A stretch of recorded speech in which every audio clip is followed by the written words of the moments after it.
In this presentation, I just want to share with you what went into creating the Wind Atlas for South Africa, as well as what makes it different from other atlases.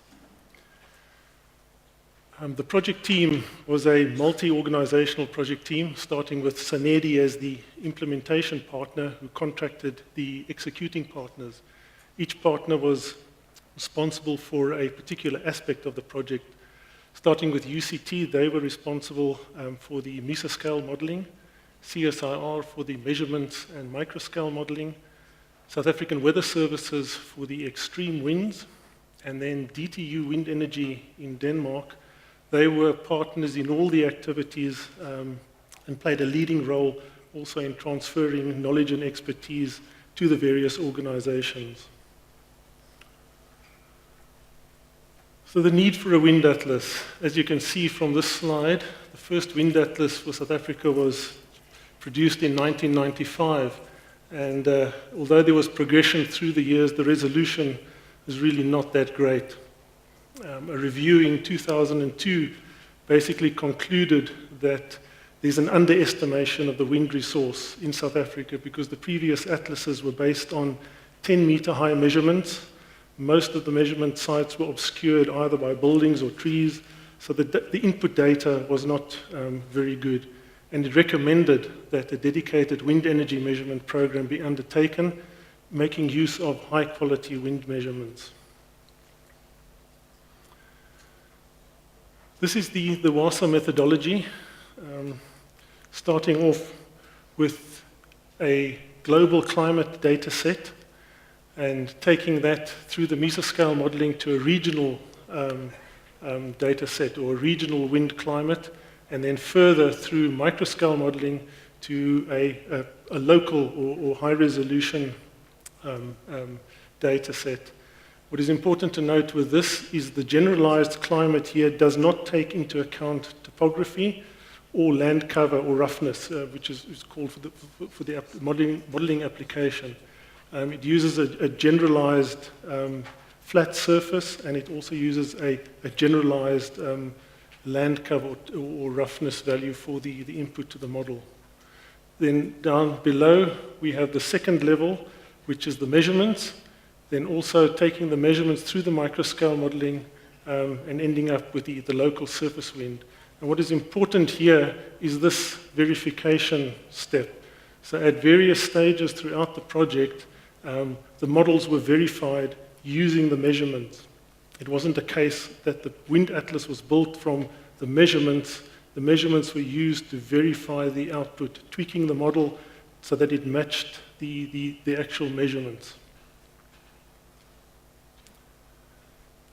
Two models were used. The first model that was used to produce the atlas that was published in 2012 is the CUM-WASP method, developed by DTU Wind Energy in the late 1990s. This model, for this particular wind atlas, they used the NCEP DOE2 data set. The CUM-WASP method is numerically very cheap. In other words, it doesn't take a lot of computer time to run, and it produces good results. However, it results in an underestimation of the wind, and especially where there are sites influenced by thermal processes. So sites near the coast where there is a land-sea gradient, you tend to get a lot of underestimation. The second model that was used for the final wind atlas is the WRF model, the Weather Research and Forecasting model.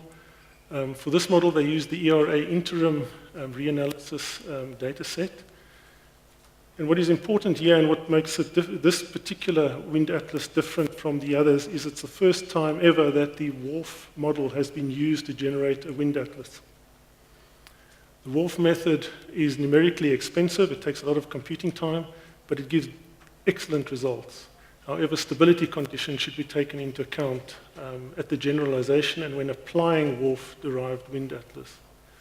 It adds a new dimension to numerical wind atlases, and as an added bonus, you get time series data produced as a result of the modeling process, whereas the CUM-WASP method does not. It's a statistical method. In order to verify the model, we had to do some measurements. So there was funding to establish 10 sites. The sites were spread over part of the Northern Cape, the entire Western Cape, and part of the Eastern Cape. The sites were not selected to measure winds in high wind speed areas. They were selected for very specific criteria to verify the model. It just so happens that in most cases, as you can see in this table on the right-hand side, most of the 10 stations ended up producing very good mean wind speeds over the 3 years. I think with the lowest one, which is WM1 up here at Alexander Bay, producing only 6.6 meters per second mean wind speed. And I think by German standards, that's still quite good.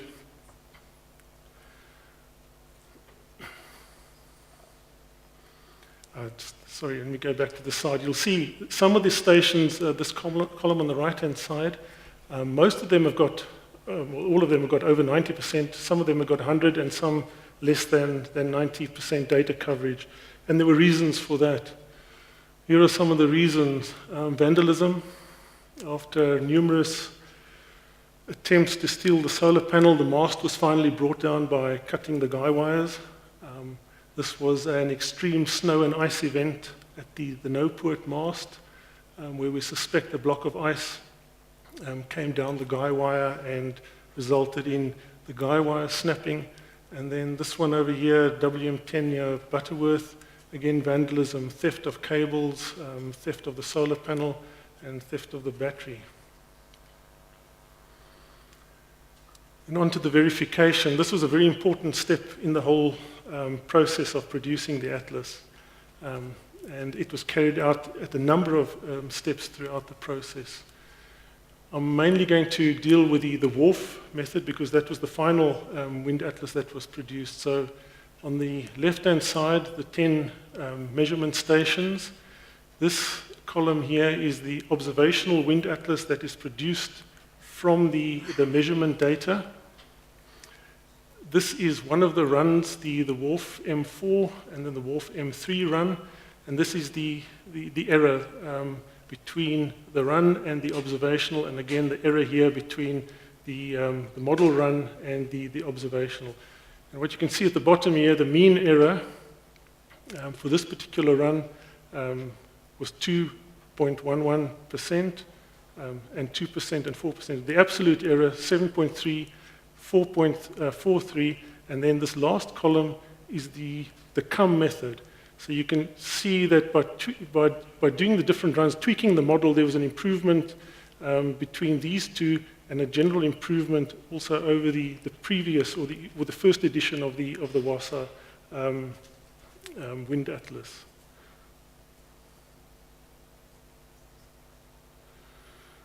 Again, some more verification, this time at the mast, using microscale modeling. So we have this is for one mast, WM5 in the Southern Cape, and we have the 5 levels of measurement anemometry, starting at 10 meter, 20 meter, 40, 60, and 62. Those are the 5 levels where we were measuring data. And what you can see here, you can't really see very clearly, but the measured and the emergent are lying almost on top of each other. The neutral is the model without any adjustment to it. The default is the model without any adjustment to it, and the adapted is the tweaked model. And what we tried to do here is obviously get the model to lie on the dots, and I think it's a pretty good fit. Again, there were 10 stations, 5 levels of anemometry. The elevation maps were the SRTM3 digital elevation maps, and then different roughness maps for the land cover were also used in the verification. Further verification was carried out, this time on the Mesoscale modeling. So this is the wind speeds based on the numerical wind atlas, the WARF model. This is the wind speeds based on the observational wind atlas from the measurements. And again, you can see a very good fit. This one, again, the observational wind atlas at the bottom here, but using the WASP resource mapping, and once again, a very good fit. Slight divergence at the top here, but still a very good fit.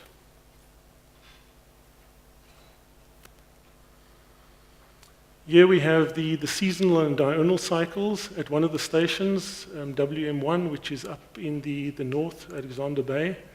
And again, you can see the mean seasonal cycle in the center here. And although there's a slight phase difference between the observations and the WRF output, there's still a pretty good fit. There is a slight underestimation as well, but in general, a very good fit. And again, also with the annual wind speeds, the cycles, and the observed annual speed cycles.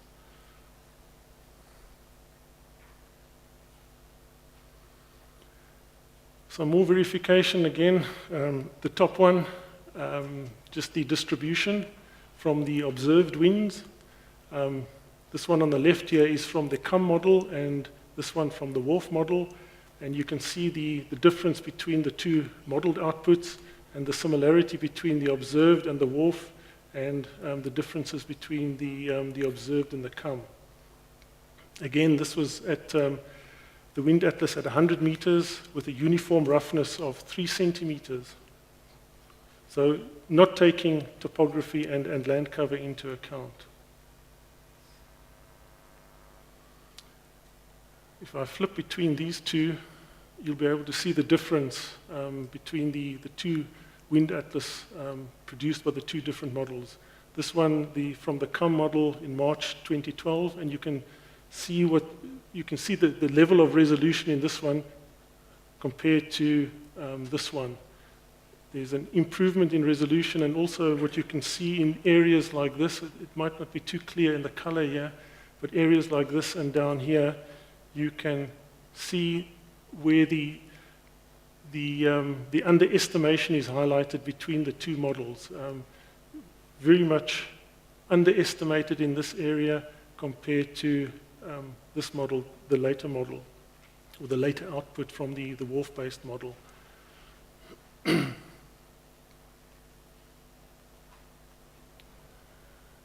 This is the final wind resource map that was produced from the WRF outputs. So this map takes into account topography and land cover. And that is why these areas, the mountainous areas around the Western Cape and down here, Eastern Cape, are highlighted. Obviously, the higher wind speeds occurring around mountainous or hilly areas.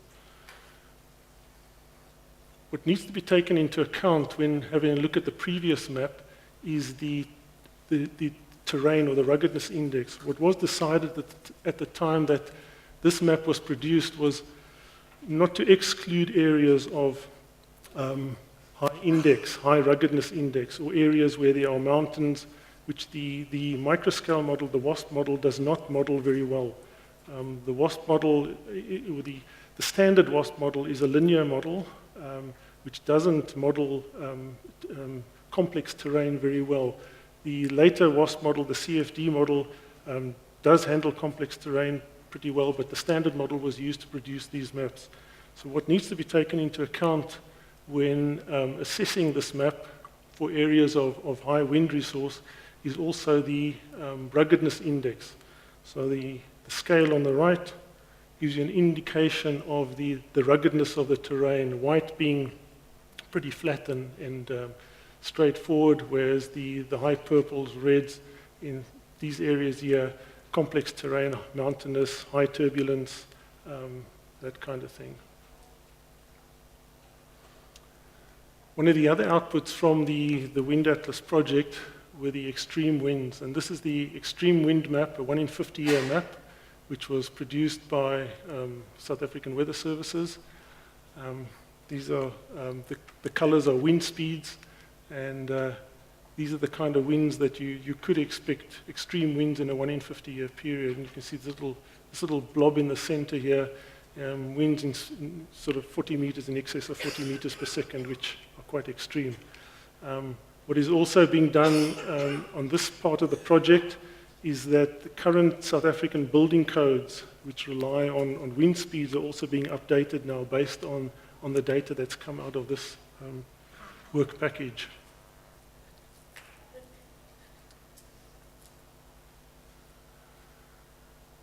All the information on the WASA project is available on the website. Everything has been documented, everything is available to the public. Everything is free to the public. The data from the masts can be downloaded. You can play around with the data. There are presentations, there are guides on how to use the data. The actual wind atlas digital data is available, so there are roughly just under 40,000 points, 39,713 virtual wind masts, which you can go and interrogate, download the data. The data is directly importable into software like WASP, WindPro or WindFarmer, and you can use it to create your own projects. These are the two portals to access the information, the wasa.csir.co.za and then wasaproject.info for all the other information.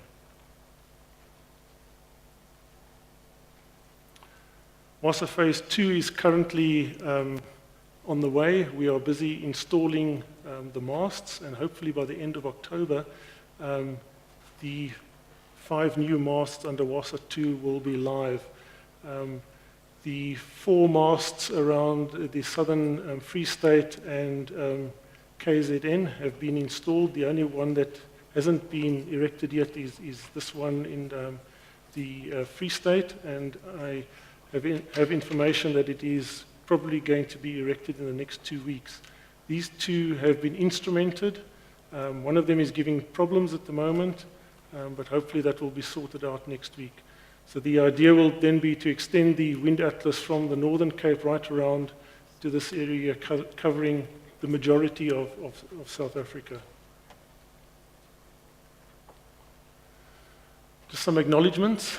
The Wind Atlas for South Africa project is an initiative of the South African government, Department of Energy, and the project is funded by the UNDP, GEF, through the South African Wind Energy Program and the Royal Danish Embassy. And the WASA Project Steering Committee, Department of Energy is the chair, Department of Environmental Affairs, DST, UNDP, and the Danish Embassy and SANEDI. Thank you very much.